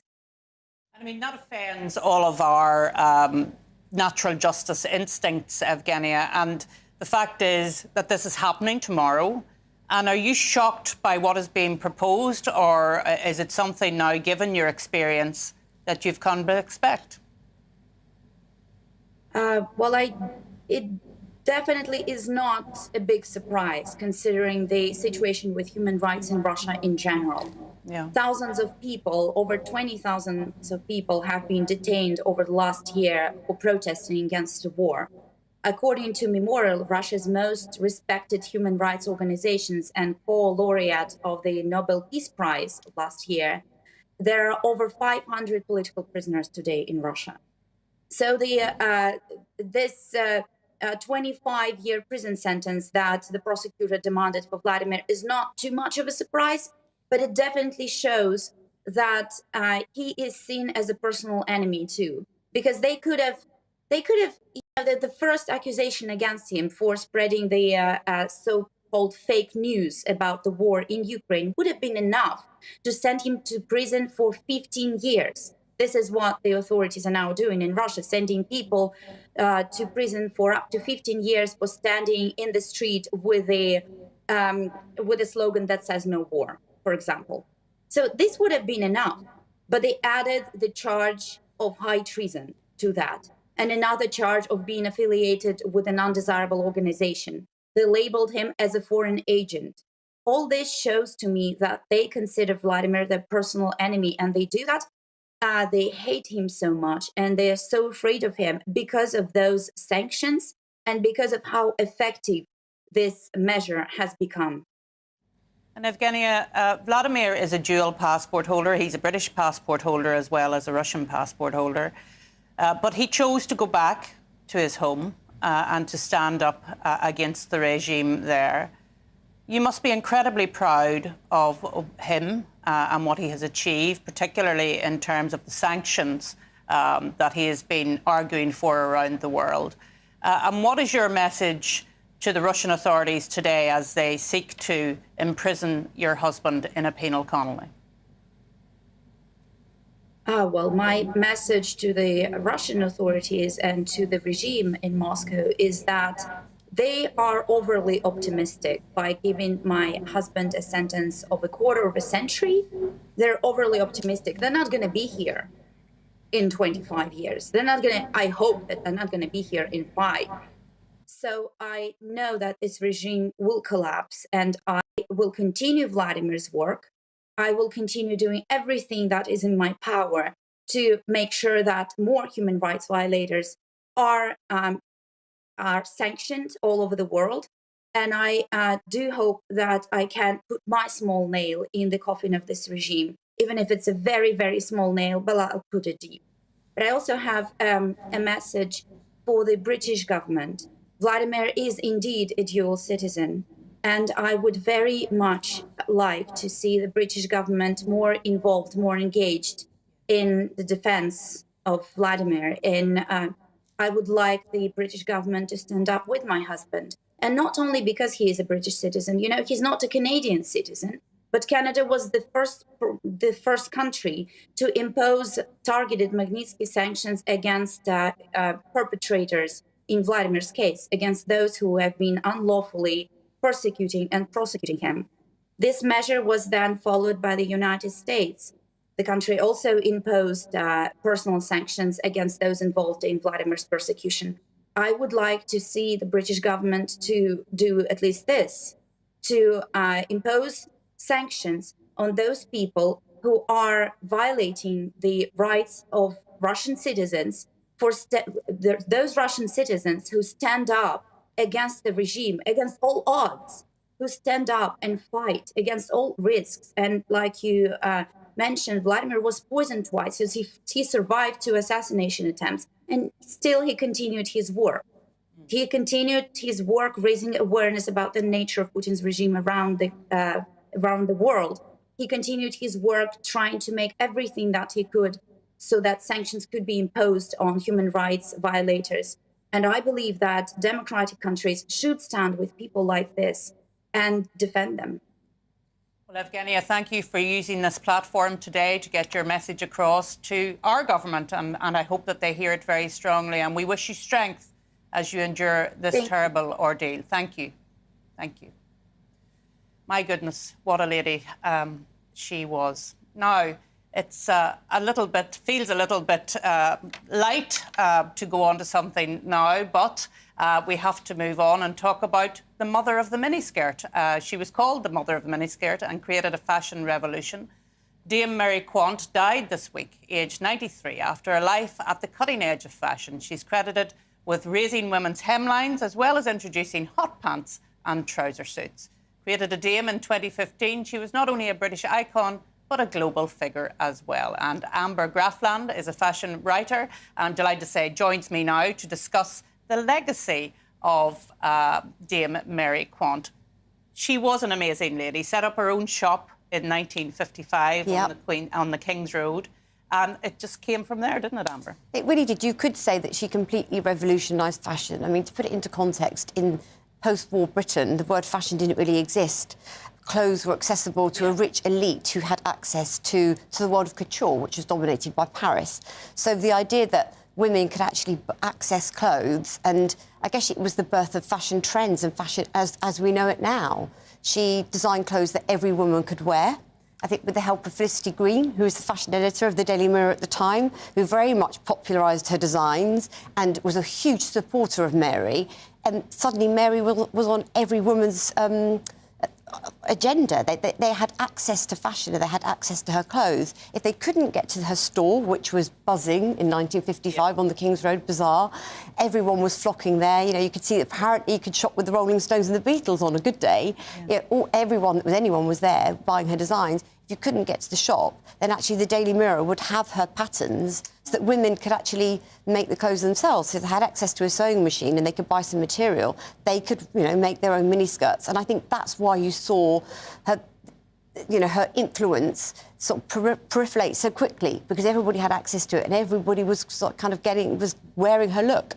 It's almost like democratising fashion for everybody and allowing people to wear what they wanted to wear as opposed to what everybody else thought they should wear. And it's funny you should mention the Beatles because she dressed both George Harrison and Pattie Boyd when they got married. And dressing both of them for the wedding, that said something, didn't it? Look, in the 60s, we were in the middle of a youth-driven cultural revolution, and you could say that actually the Beatles wrote the soundtrack for it, and Mary Quant defined the aesthetic. The two went hand in hand, and of course they were our two biggest exports at the time as well, and having huge influence in America and all over the world. So they very much put London on the map, and I think we still talk about London as this cultural, creative hub, and I think it all started with them, really. Yeah, and I mean, it's not just about the mini skirts, it's about the hot pants, it's about the boots, the knee-high boots, and the designs. I mean, she brought very floral designs, geometric designs as well, she wasn't even a pattern cutter. She'd studied as a milliner.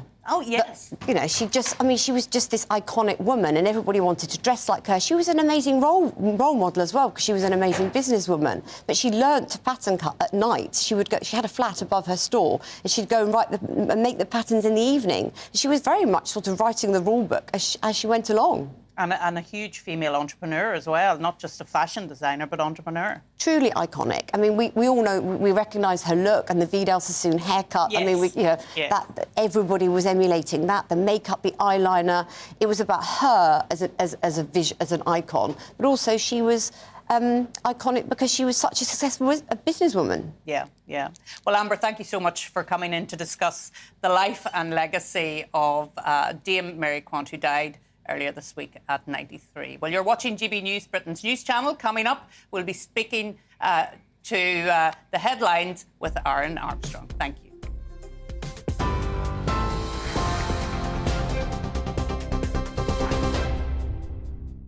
Thanks, Arlene. It's just after 12:30. Let's get you up to date with the headlines. The Royal College of Nursing has criticised the government for refusing to budge on its pay offer. The Health Secretary sent a letter to the union's leader this morning, suggesting nurses should accept what he claims is a reasonable and fair deal. On Friday, members rejected a 5% pay rise and announced a 48-hour walkout to start on the 30th of this month. The RTN's General Secretary, Pat Cullen, says with a depleted workforce, morale has been incredibly low for years, and Steve Barclay's offer doesn't go far enough. Our members neither think it's reasonable or fair. It's a short-term approach that plugs a gap by giving them a one-off, what they've described as a bonus. That's certainly not going to address the fundamental crisis that we've got within our nursing profession or within the NHS. New smart motorways are being banned, with the Prime Minister acknowledging concerns over safety and cost. 14 planned projects have been cancelled and existing stretches will be made safer. Campaigners are welcoming the move but are demanding the return of hard shoulders to existing smart motorways. Animal rights activists are calling for jump racing to be banned after 3 horses died at the Grand National Festival. 118 people were arrested for disrupting the event yesterday, slightly delaying the start of the race. In a statement, the British Horse Racing Authority robustly condemned the action and says it's investigating what caused the fatalities. And thousands of armed forces, veterans and NHS workers will get to watch the coronation in front of Buckingham Palace. They will have a special view of key moments on the 6th of May, including the processions, the appearance of the royal family on the balcony and a fly-past by the armed forces. 3,800 seats will be available in the viewing platform at the Queen Victoria Memorial. For public servants, the Culture Secretary says it is a mark of the nation's profound gratitude. TV, online, DAB+ radio and on TuneIn 2. This is GB News.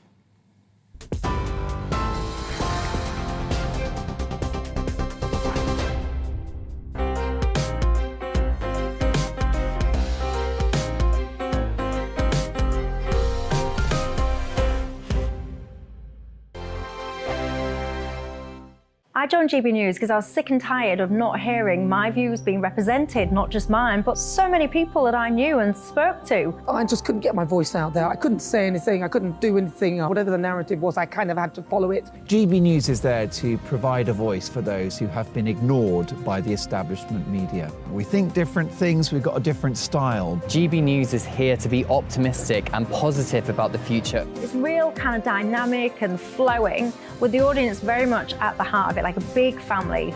Here at GB News, we talk about the things that matter to you. Hearing the voices from right across our towns and cities, especially our towns. All sides of the argument represented with a heavy dose of opinion. We're on a mission here to make a difference. And the GB News family really is here for you, and whatever time of day you can watch or listen. Britain's watching. Britain's watching. We're proud to be GB News. The People's Channel. Britain's news channel. Westminster is going around in ever-decreasing circles, followed by the media. Britain is broken. How on earth did we get into this mess? But more importantly, how do we get out of it? Join me at 7 p.m, Mondays to Thursdays on Farage. Here on GB News, we will have open, rational debate. We've got to work out how Britain moves forward from this. Join us here on GB News, the People's Channel. Britain is watching. You've probably seen politicians interviewed 1,000 times, but we do it differently. We find out who they really are, we don't shout, we chat, and hopefully we bring a bit of light, not just heat. Did you know, Kate Moss? Apparently. Do you have a pair of jeans or a pair of jeans? No, of course I don't. What would I do with them? My friends are like, oh my God, what's she doing now? Join me every Sunday at 6 for Gloria Meets, only on GB News, the People's Channel, Britain's news channel. I'm Jacob Rees-Mogg, the Member of Parliament for North East Somerset and a former government minister. For years, I've walked the corridors of power in both Westminster and the City of London. We need to have the arguments, the discussions on how we make it better. Crop failures, famine, war, suffering on a scale completely unimaginable. We are putting the cart before the horse. As Charles I said at the scaffold, he was the true defender of liberty. Yeah, I've completely derailed the conversation. Join me Monday to Thursday at 8 p.m. on GB News, Britain's news channel. I'm Mark White. As GB News Home and Security Editor, I cover those key issues that are so important to you. Our authorities, our communities doing all they can to combat violent crime. With the public services under unbearable strain, why are we still failing to control our borders? Defence, the first priority of any government, has been continually hollowed out. Can we trust our politicians to protect the armed forces? Join me, Mark White, on GB News.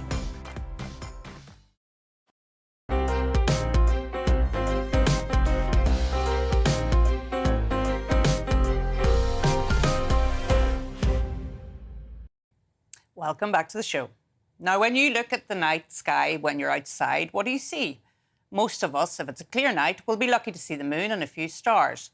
But light pollution means the thousands of stars and planets have become largely invisible.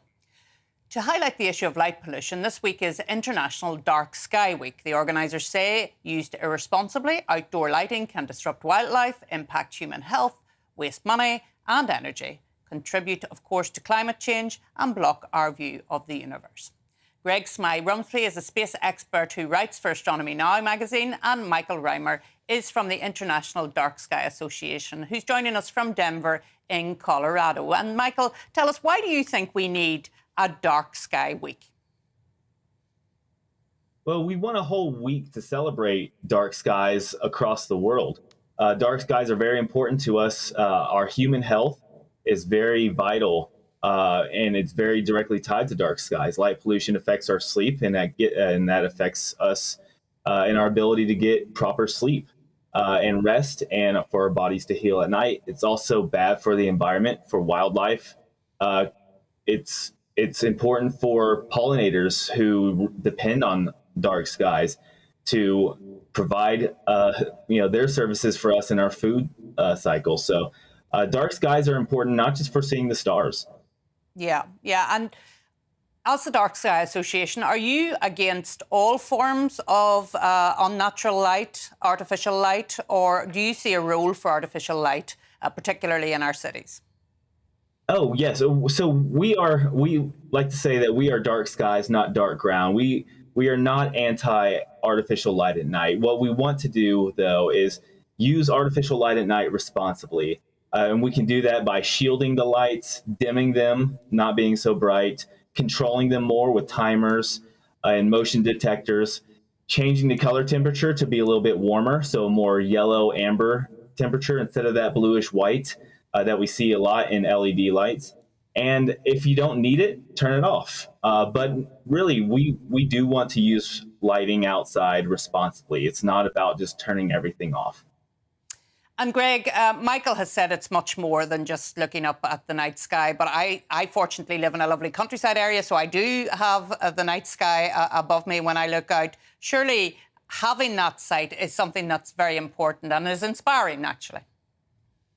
It is inspiring, and Michael's absolutely right with several of the points that he made, one of which, believe it or not, is all about oxygen. And I know it sounds crazy, but we do need 8 hours sleep at night, repairing some of the damage that we actually have simply because we breathe oxygen. It's a very powerful agent and keeps us animate. Without oxygen, we're no longer animate. We are dead.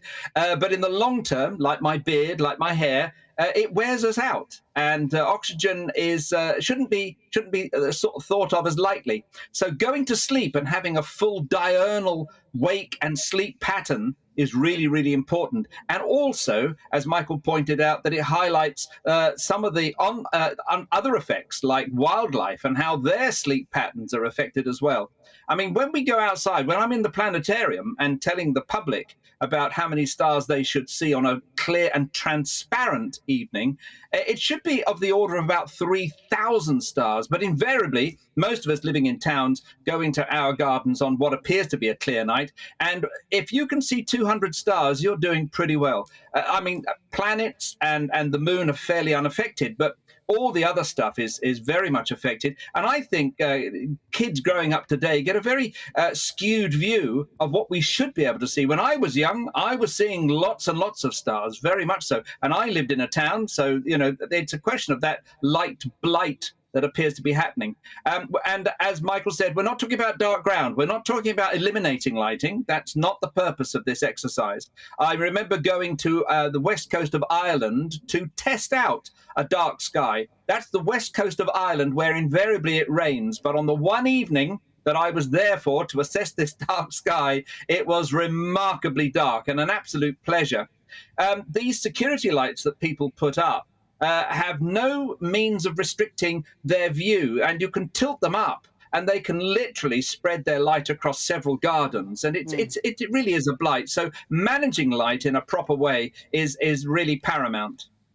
Well, I hear what you're saying about the lights, but of course the counter-argument to that from a lot of people is that they want more street lighting because they worry about the safety and security, particularly of women and girls, and they want to make sure that there's more lights in our towns and cities. Michael, how would you respond to those people who want more artificial lights in our towns and cities?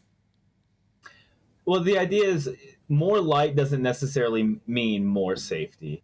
Like I said before, the way in which we use artificial light at night determines how safe something is. Overlighting can be detrimental to, in instances like that, where it obscures your view of your surroundings. It makes glare, an uncomfortable amount of light into your eyes to where you can't see. So if you are someone walking around at night, you can't see your surroundings very well because you're inundated with too much light.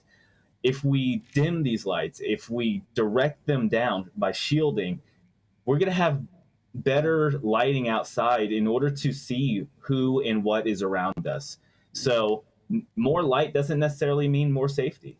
Yeah. Well, huge thanks to Michael Reimer and Greg Smyth-Rumsby. And don't forget that this week is Dark Sky Weeks. And I hope that you're able to see the night sky, as I am looking forward to doing as well. Well, this week, Michael visited the Village Made Cheese Company, Artisan producers who've made some of the finest cheese in the country. And as he finds out, every part of the process is conducted by hand. I've come to Hampshire to hear a story about cheese, but it's also about how with energy, enthusiasm and commitment to quality, you can go from founding a small business to winning top prizes in a generation. Jake, very green Hampshire, but I see no cows, I see no dairy. So how is it that you're making cheese here? So we get all of our milk delivered to our dairy. So our cow's milk comes from just 2 miles away, from Heckfield Farm. And our sheep's milk comes from a bit further away. But yeah, we've always done it that way. We've never had our own animals producing our own milk. We're more the cheese making side of things than the farming side of things. So, yeah. How far back does this go? So 1986, this was started by my mum. And yeah, we started just in a village down the road called Spencer's Wood, and Spenwood 1991. And the dairy was actually a Harley-Davidson workshop, or a section of it was, and we just kind of extended from there. Why did your mum want to go into cheese making? Was it her love of cheese? Was it a gap in the market? What was it? So she was a microbiologist working in a dairy research facility, and then she actually went on a boat trip around the Mediterranean, and that's where she tasted Pecorino Sardo and first decided that she was going to make a Pecorino cheese in the UK, because there was a gap for it. In that sense, there was nothing like that in the UK. Well, let's go and see what's going on in the former Harley-Davidson workshop. Yeah, sure. Jake, is this where it starts? Yeah, so this is the very first step of cheese making. So the milk will be delivered to this bulk tank about 6 o'clock in the morning. It'll come through a pipe into this machine, which is a pasteurizer. It'll get heated very quickly and then cooled very quickly, and it'll go into the vats via another pipe out that way. Tell me about some of the quantities you deal with then. So it's nearly always about 2,000 litres a day. Yeah, and that's, as I say, 2,000 litres of cow's milk, 2,000 litres of sheep's milk, 5 or 6 days a week. Makes how much cheese? It's about a tonne of cheese a week, yeah. And that's still regarded as small? Yeah.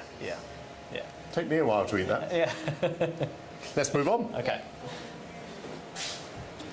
Jake, we now appear to be at the heart of the matter. I'm looking at this immense bath, I guess you would call it a vat, and your 3 workers here are, well, prodding around in it. What are they doing? So they're stirring the curds at the moment. So the milk has come in this morning after being pasteurised. It's set, or it's coagulated, and then it's been cut. And they're now stirring the curds around to achieve the temperature that they want, the final temperature. And they're also replacing some of the whey with water. That's a washed curd method. There's almost nothing done mechanically. So the curds will be ladled into the moulds by hand. As I say, they're then left to press. They'll go in and out of these brine tanks by hand. They'll get turned in the maturing room by hand, and then at the very end of it, they'll get wrapped by hand as well. So there's almost nothing that's mechanical. What's being revealed here? So this is the same cheese. So this is Waterloo, but the second vat. So this is about an hour behind this vat. So Ramil is about to cut the curds, as I said earlier, which is the same thing that's happened to this one earlier. Yeah, and you'll see as he cuts through this, the whey will release, and that's the first step of making cheese, really. This is the little test that Ramil is doing, just to check the clot. And now that he sees it, it's okay, he's ready to cut. So that's all a matter of experience, judging whether it's just ready for the cut. Yeah. Ramil, would you mind if I do one pass across the curd? Let's have, this is obviously very sharp, so I'll be quite careful with it. That's it. So you want to go in, drop it in there, as far as you can, all the way down. Yeah. And just use both hands to kind of drag it. And follow parallel to Ramil's last cut. Yeah, that's it.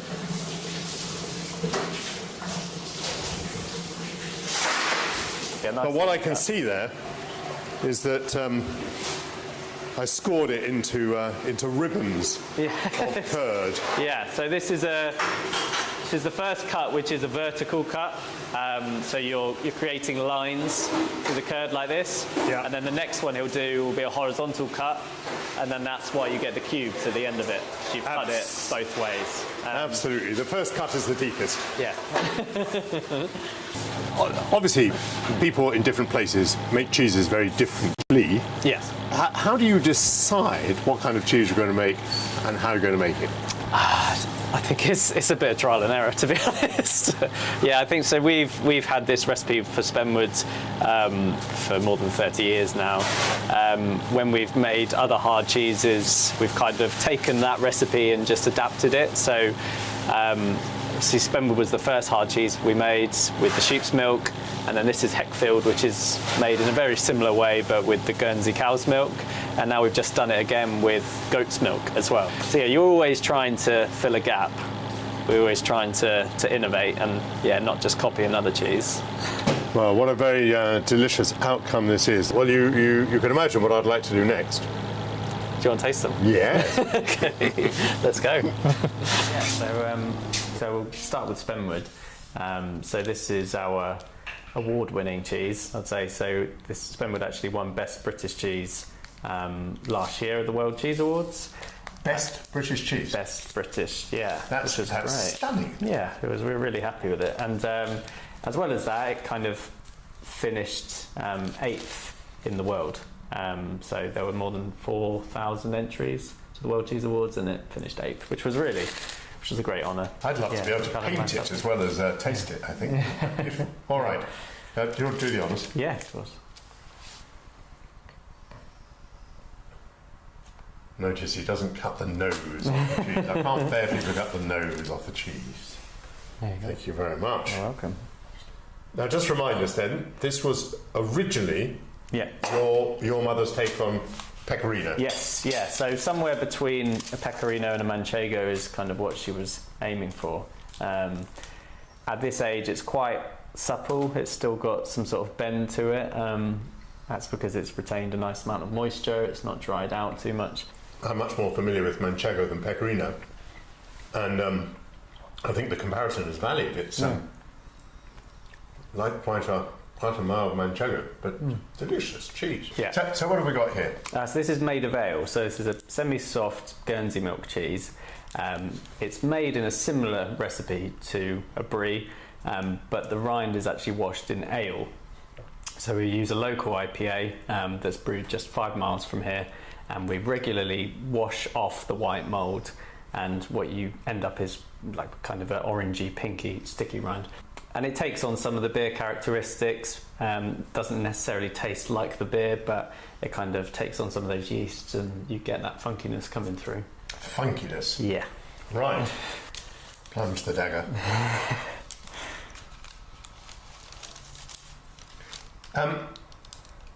Your mother started a small business not all that long ago. Yeah.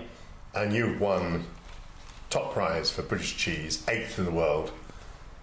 What words of encouragement would you have to someone thinking of starting, not necessarily a cheese business, but a food business?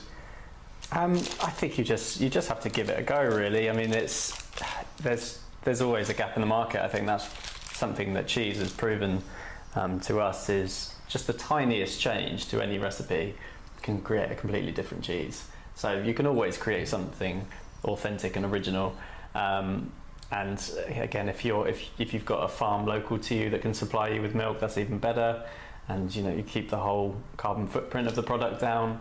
And yeah, just give it a go. And there are so many wholesalers out there that are willing to help small producers. Interesting. So it's not impossible. It's doable. Well, let's taste this wonderful cheese. Lovely colour. I love the buttery colour of it. And again, very high in butterfat.